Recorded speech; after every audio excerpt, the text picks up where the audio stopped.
راس لیے چلتے ہیں کا کیا کمال جو آپ نے حاصل کیا اور پاکستان کو کتنی سخت ضرورت ہے۔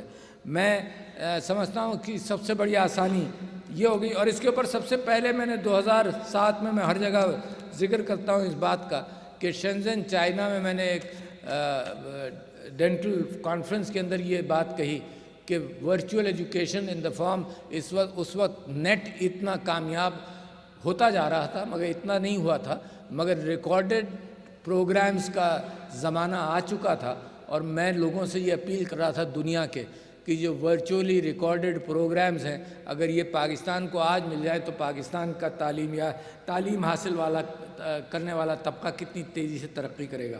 یہ تو اتفاق ہے انسان۔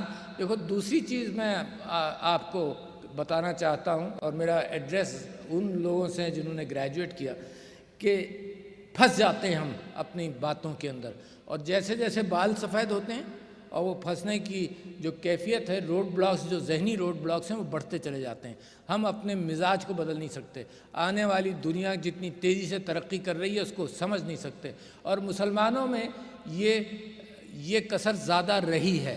جیسے مسلمان نے زوال شروع ہوا مسلمانوں کا، جو ڈارک ایجز مسلمانوں پر آئیں، اس کے اندر سب سے پہلے علم کی رکاوٹ شروع ہوئی، اور علم کی رکاوٹ اس گھبراہٹ سے شروع ہوئی کہ پتہ نہیں یہ کیا کر دے گا ہمارے ساتھ۔ جب خود اپنا انٹلیکٹ کمزور ہو، جب خود نئے علم کی تلاش نہ ہو، تو ہر نیا علم اگر کفار کے پاس آیا تو مسلمان پریشان ہوا۔ اور میں بڑی مثال دیتا ہوں گوٹنبرگ بائبل کی۔ گوٹنبرگ ایک یہودی تھا جس نے گوٹنبرگ شہر کے اندر پرنٹنگ پریس ایجاد کیا اور پرنٹ کیا، اور اس نے بائبل بھی پرنٹ کی۔ یہ میرا خیال سے 14ویں صدی کی بات ہوگی، اور استنبول میں یہودیوں نے پریس لگا لیے، مسلمان ریزسٹ کرتا رہا کہ اس سے خرابہ شروع ہوگا، اور پہلا پریس جو مسلمان اونڈ پریس تھا وہ 1726 میں لگا استنبول میں۔ تو 300 سال مسلمان نے ریزسٹ کیا۔ آپ اپنی تاریخ کو مت بھولیے۔ سر سید احمد خان نے 1857 کی جنگ آزادی کے بعد مسلمانوں سے کہا علم حاصل کرو، پڑھو، اور آج کا پاکستان آپ کو یاد دلا دوں، کچھ فگرز ہیں۔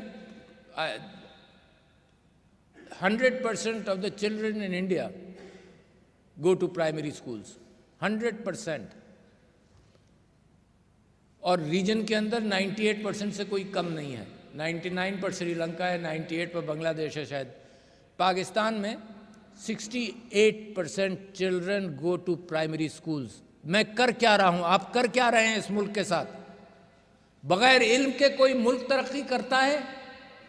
اور اگر صرف چند لوگ علم حاصل کریں گے تو وہ اتنا بڑا برڈن اٹھا سکتے ہیں؟ نہیں اٹھا سکتے۔ لہٰذا، اور یہ صرف ایک جنریشن بھی لمبی بات ہے، ایک جنریشن کو کوانٹیفائی کرتا ہوں، 10 سال کی بات ہے، 10 ایئرز۔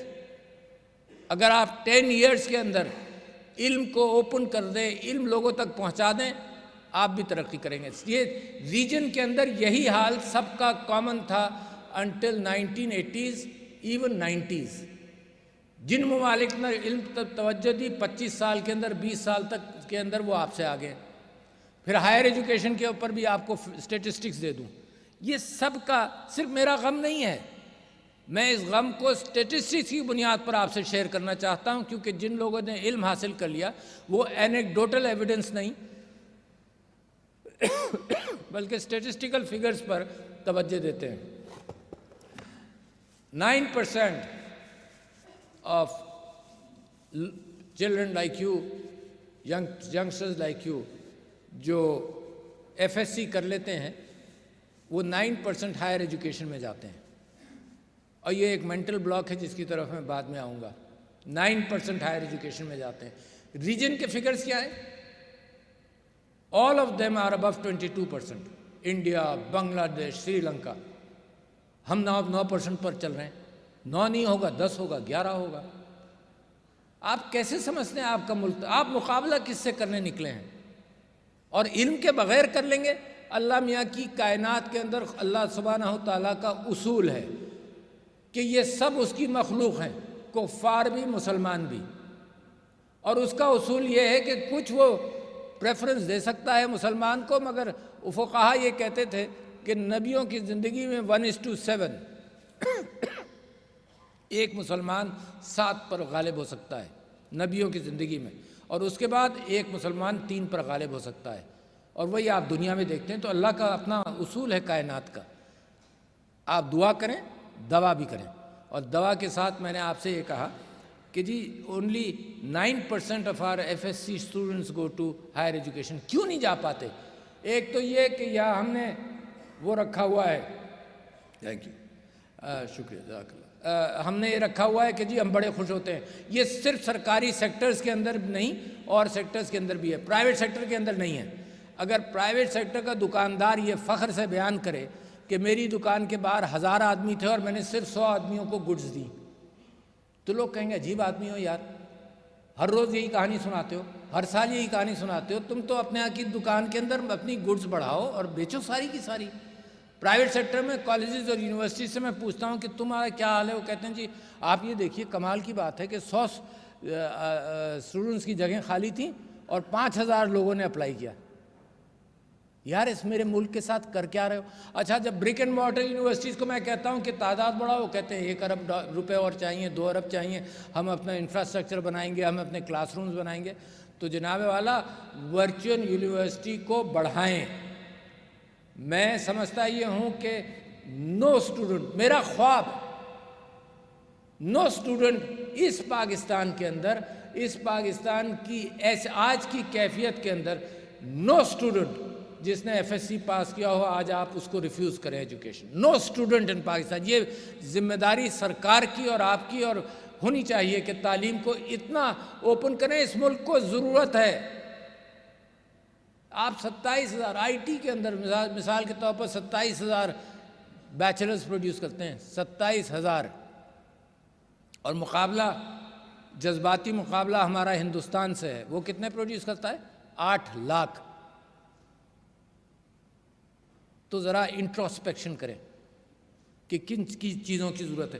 اور یہ بھی زمانہ بڑی تیزی سے بڑھ رہا ہے، ایکسپورٹ کریں، بہت اچھا۔ میرے پاس فارن منسٹر آف افغانستان آئے تو میں نے ان سے کہا کہ بھائی ہم تمہاری مدد کرنا چاہتے ہیں۔ اس نے کہا ہم پریشان ہیں، ہائر ایجوکیشن ہمارے ہاں 0 پر آ گئی ہے۔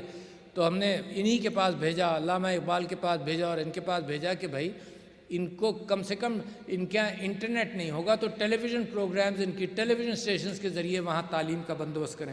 تو ایکسپورٹ کریں، مسلم کنٹریز کو ایکسپورٹ کریں، you are getting very good at this. تو لہٰذا خواتین و حضرات، یہ تو وہ غم ہیں جو میں آپ کے ساتھ شیئر کرتا ہوں، اور کس کے ساتھ شیئر کروں گا؟ ان نوجوانوں کے ساتھ جو پروڈکٹیو سٹریم کے اندر اب آئے ہیں، they are the best resource جن کے ساتھ میں یہ اپنے غم شیئر کروں، کیونکہ اس وقت پاکستان کے اندر عجیب سے حالات ہیں۔ پرائرٹیز اس ملک کی گورننس کی پرائرٹیز بڑی مختلف ہیں۔ کرسی کے حوالے سے کنٹینر ٹیکنالوجی کو، دنیا کو ہم نے یہ بتایا کہ کنٹینر صرف گڈز کی سپلائیز کے لیے نہیں ہے، کنٹینر سے انسانوں کو بھی روکا جاتا ہے۔